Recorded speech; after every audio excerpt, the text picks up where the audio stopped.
सभी को नमस्कार। करियर फर्स्ट चैनल पर आप सबका स्वागत है। आज का डिक्टेशन लिखने के लिए तैयार है।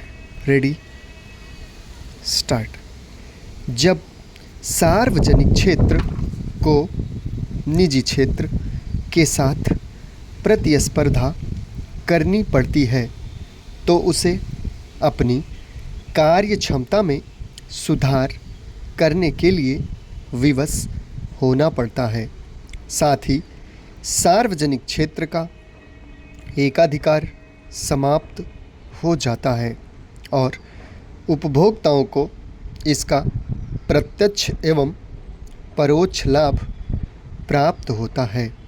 आज निजीकरण आर्थिक सुधार का एक विश्वव्यापी कार्यक्रम बन गया है। यह कार्यक्रम यूरोप, अमेरिका और जापान तक ही सीमित नहीं है, बल्कि साम्यवाद का परित्याग कर प्रजातांत्रिक पद्धति अपनाने वाले देशों और विकासशील देशों में भी अपनाया जा रहा है।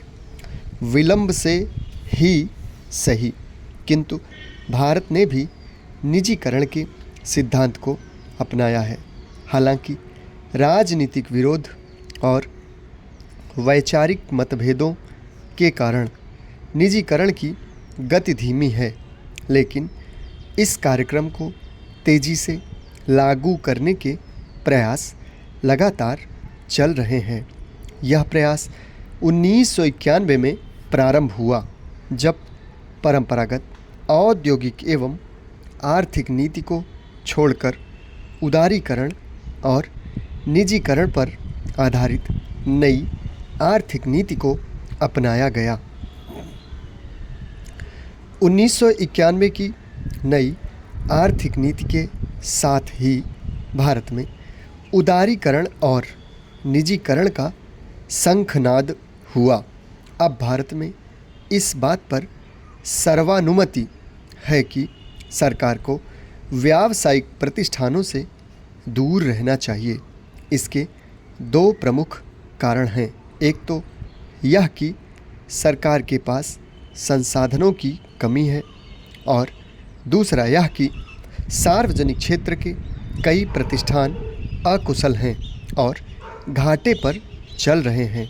यदि भारत में निजीकरण के तरीके पर दृष्टिपात किया जाए तो स्पष्ट होता है कि यहाँ विनिवेश ही निजीकरण का मुख्य आधार रहा है। विनिवेश के माध्यम से सार्वजनिक उपक्रमों के शेयर स्वदेशी या विदेशी निजी निवेशकों के हाथ बेचे जाते हैं। वर्ष 1991-92 से 2001-2002 तक कुल मिलाकर 65,300 करोड़ रुपए विनिवेश के माध्यम से अर्जित करने का लक्ष्य रखा गया, जबकि सिर्फ 19,435 करोड़ रुपए अक्टूबर 2001 तक वास्तव में प्राप्त किए जा सके। कई कमज़ोर सार्वजनिक उपक्रमों के शेयरों को खरीदने के लिए निजी निवेशक तैयार नहीं हुए।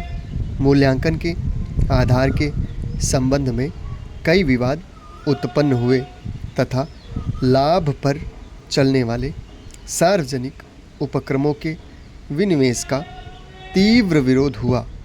विनिवेश का उद्देश्य केवल सार्वजनिक उपक्रमों की प्रबंध क्षमता और लाभार्जन क्षमता में वृद्धि करना ही नहीं है, बल्कि इसका उद्देश्य आवश्यक कार्यों के लिए वित्तीय साधन उपलब्ध कराना भी है। लेकिन ऐसा नहीं है कि भारत में निजीकरण का कार्यक्रम विनिवेश तक ही सीमित है।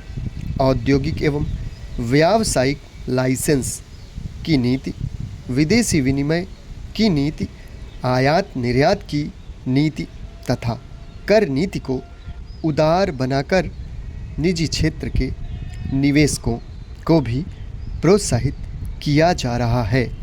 अब निजी क्षेत्र के किसी प्रतिष्ठान के राष्ट्रीयकरण की बात नहीं हो रही है।